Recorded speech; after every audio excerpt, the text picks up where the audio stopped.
healthcare, education, the environment, international aid, crime. Issues affecting all our lives are shaped and driven by Parliament. But how did it all begin? What does Parliament do all day, and how do you fit in? Parliament has evolved throughout its long history to become what it is today, changing over time to meet the needs of the people. Two key historical events began this process. In 1215, King John put his seal on Magna Carta and agreed to a list of 63 rules set out by a group of barons. This ensured for the first time that no one, not even the king, was above the law. 50 years later, Simon de Montfort, for the first time, invited representatives of the towns and shires to his 1265 Parliament. These events established the foundations for the representative democracy we have today, and from this point onwards, the power to make decisions for the nation passed, over time, from the monarch to Parliament. Let's take a closer look at the UK Parliament today.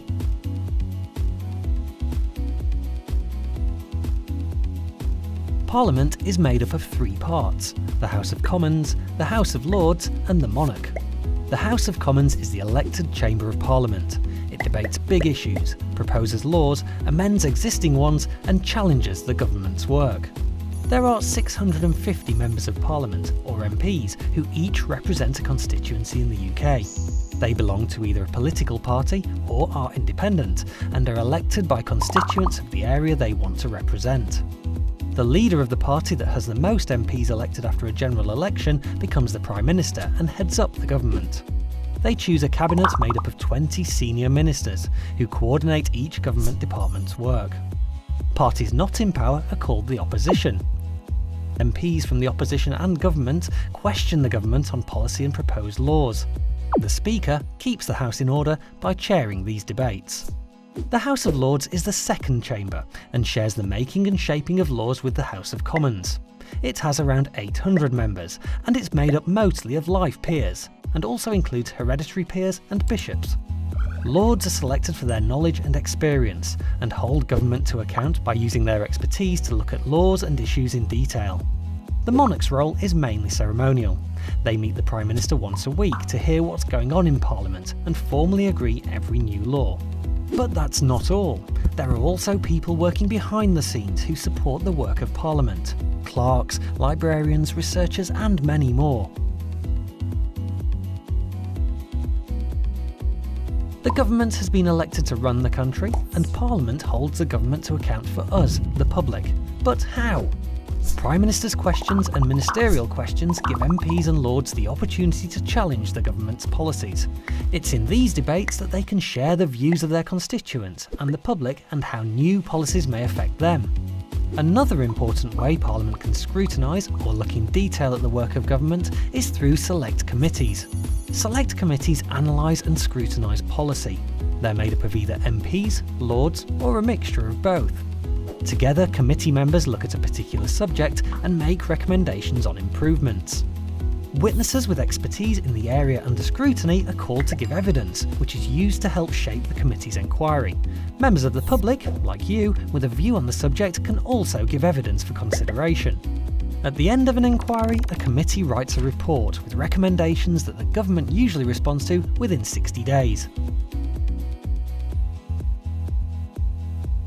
Both houses in Parliament share responsibility for making and shaping laws. But where do laws come from in the first place? A bill is a proposal for a new law, or to change an existing law, and comes from lots of places, like governing and opposition parties, public inquiries, civil servants or campaign groups. So how does an idea get turned into a law? Imagine the government wanted to place greater controls over the internet. A proposal called a Green Paper is published, which presents the government's ideas for future policy. This is open for public discussion, with interested groups like internet service providers and others likely to be affected. Once findings are gathered, a white paper is published, which outlines a firmer plan for government policy. Cabinet ministers must agree whether the proposal is taken forward. Once agreed, a bill is drawn up, and the minister responsible for the policy introduces the bill to Parliament for debate. MPs and members of the House of Lords comment on, debate or amend the bill through several stages, and at the end of the process, apart from very rare circumstances, it must be agreed by both houses. It's then passed to the monarch, who gives formal approval, or royal assent, and the bill becomes law, called an Act of Parliament. In the UK, we live in a democracy, which means power is in the hands of the people through our right to vote. Throughout history, lots of people in the UK have campaigned for the voting rights we have today. There are lots of different types of elections to vote in: general, local, European. Let's take a closer look at how MPs are elected to the House of Commons through the general election. General elections take place in the UK usually once every 5 years, and every seat is up for grabs. On polling day, voters make a choice from a list of candidates. The candidate with the most votes then becomes that constituency's MP. OK, but how would I know who to vote for? Before elections, candidates need to campaign to get people to vote for them. Campaigning can involve handing out political leaflets, speaking in public debates, talking to people during door-to-door visits, and party political broadcasts. Parties standing for election publish a declaration of their policies during the campaign, called a manifesto. Once elected, an MP represents all their constituents, even the ones that didn't vote or voted for a different candidate. The party with the most MPs elected forms the government, and their leader becomes Prime Minister. And if there's a hung parliament, where there's no clear winner, then a minority government or a coalition government may be created, or a fresh election held.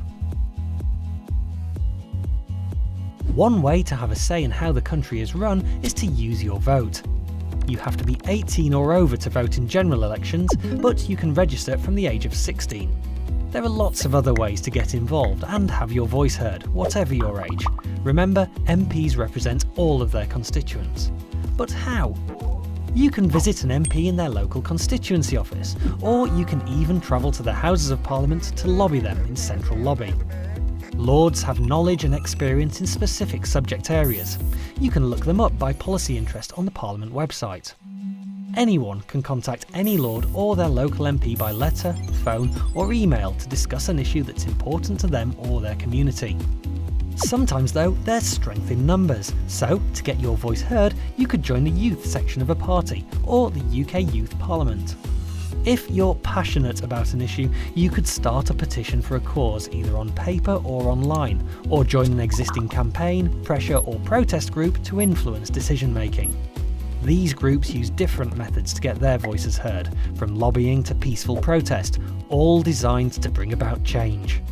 And don't forget, you can get your voice heard in school or college too by joining or starting a student council, a bit like a mini parliament. So, Parliament sits at the heart of UK democracy, debating the big issues of the day, making and shaping laws, and holding the government to account. By voting, petitioning, campaigning and more, you can also get involved with the work of Parliament. What will you do?